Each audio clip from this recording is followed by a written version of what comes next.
Hawaii on RIMPAC, the world's largest naval exercise. It's really good to have inter-nation sports to mingle with the other countries and get together on a personal level to raise morale across the entire exercise. Sporting events at RIMPAC are important because it brings all the navies together, and we get to learn some of the differences and similarities between our ship and the other ships, and some of the things that we like about our Navy and some of the things that we like about their Navy. They promote leadership as well as good camaraderie between us and our fellow nations. So all the ships that are out here, they all put in sports teams, and it's amazing the people that you meet. I've met 3 or 4 guys that play on different teams themselves, all athletes and all leaders in their own positions. We build some relationships with other countries. Like, for example, we had New Zealand on our ship and we were playing volleyball with them here. So just building those relationships helps us do those kinds of things. There is a fellow guy on the Korean team there that we just finished playing with. He came out, he was on the soccer team as well. He's a tennis player, I believe. And I met him up on several different sporting fields now. And every time we just walk by each other, he goes, "You play that sport too?" And it's like, "Yep." So it's pretty interesting to see the people, the athletes that just walk around here. And you really get to know people's faces, all different nations. You become recognized with one another. The Canadians bring a lot of spirit. We cheer pretty hard. We support our guys. Our ships try and let us get out of some duty so we can get here. And it really paid off this time in this tournament. All sports is about is bringing people from all trades, all levels, all ranks. And when you hit the floor, you're one cohesive unit. Rank doesn't matter. Whether or not you're the best player on the floor or whether or not you know what you're talking about, you're going to lead others to victory.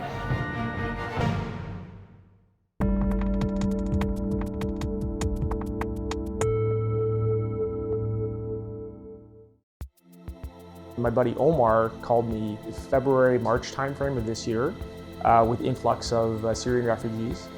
And he said, he goes, "Andri, we need to do something for these people because they're coming to the country and there's not really a lot for them that's like home." And Omar and I played soccer for many years together, and he was like, "I want to start a soccer team for them." We started this academy program, right? And also with the Kurdish Association of Manitoba and lots of other stakeholders, it kind of ballooned into this really kind of awesome thing where these, the men's team is the men's team, and they practice a couple times a week and they have a game. But for the kids, we organized transportation from all over the city, and 2 times a week they get a lead session on fitness literacy and kind of more soccer-specific fitness literacy because they all play soccer. They come from a place that plays soccer primarily. For my real job, I ended up getting an opportunity to go to Winnipeg just around Canada Day. And so I phoned Omar. I'm like, "Hey, we should have a game on Canada Day and invite all the folks, the Syrian folks, to come out to the base field in Winnipeg to play the base team." So we organized that, and in the midst of all that, people started hearing about what we wanted to do, and they wanted to help out, and it was really just like kind of this awesome thing where we had these 2 teams. It was a great game. We tied 3-3, which was probably perfect, and we ended up having this fitness literacy event, not just for Syrian kids, but also with military families. I mean, for these people, it's the first time they've celebrated Canada Day. And what we really wanted to do is make sure that they felt welcomed. In terms of making it a bigger event, it was more about just like trying to communicate to as many people as possible that these people are here and these people need us. And it's one thing to bring them here, it's a totally other thing to make them feel at home. They come from a place where the military and security services are feared. Like, you don't talk to them, you stay away from them, you comply with orders, that type of thing. And one of the things we definitely wanted to do, and is fit into it, is to demonstrate that we, as the Canadian Forces, are your friend. We are not to be feared. We have a job to do to show them that we represent them, and we're here to protect them. And part of that is kind of the soft stuff, making sure that they feel welcome. That they're not afraid to go near a Canadian Forces base.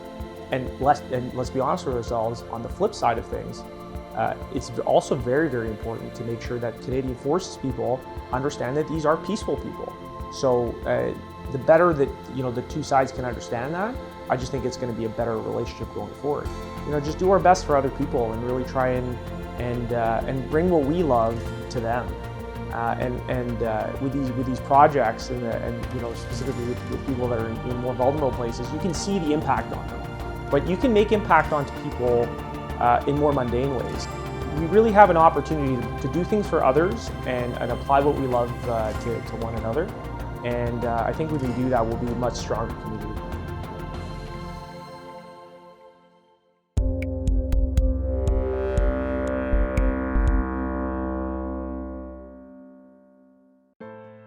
Mon nom est Christine Gauthier, j'ai servi 10 ans dans l'artillerie.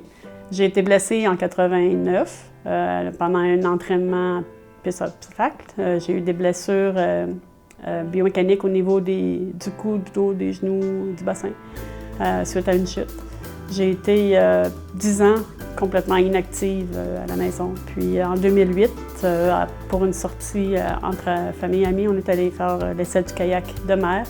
Et on m'a approchée parce qu'à ce moment-là, le programme de paracano commençait. Fait qu'on m'a demandé si je serais intéressée de tenter l'expérience du kayak de vitesse. J'ai vraiment adoré instantanément.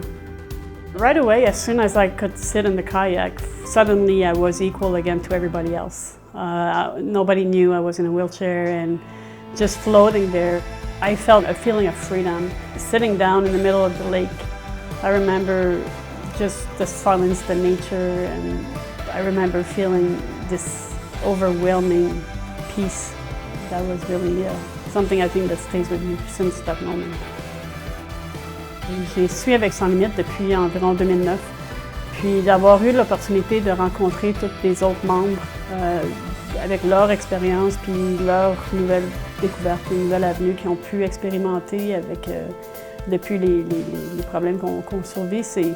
Ça m'a beaucoup apporté parce que ça m'a aidé soit à me développer ou à trouver d'autres façons de pouvoir progresser dans d'autres situations. Le souvenir que je me retiens le plus, c'est certainement le Jeux Invictus parce que c'est le plus récent que j'ai fait avec eux. Alors c'est sûr que d'avoir pu participer à ces Jeux-là avec les autres membres, ça avait été une expérience tellement gratifiante.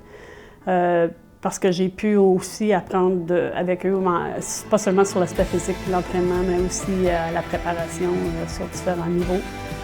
Puis c'est sûr que la possibilité d'avoir fait les Jeux Invictus m'ont certainement très bien préparé pour pouvoir affronter ici les Jeux paralympiques. Définitivement, j'ai été là 10 ans moi-même. Je regrette beaucoup de ne pas avoir pris action plus tôt. Je me disais, tu sais, à 35 ans, j'ai déjà fini, ça ne sert à rien d'aller en avant, mais je le regrette beaucoup. Définitivement, il faut prendre confiance puis essayer. Il faut faire tout ce qu'il faut pour prendre le premier pas puis sortir, aller de l'avant parce qu'il y a tellement d'opportunités dehors pour nous. Ça peut ne pas être la première activité, la première tentative que vous faites, mais il faut toujours progresser, il faut toujours essayer.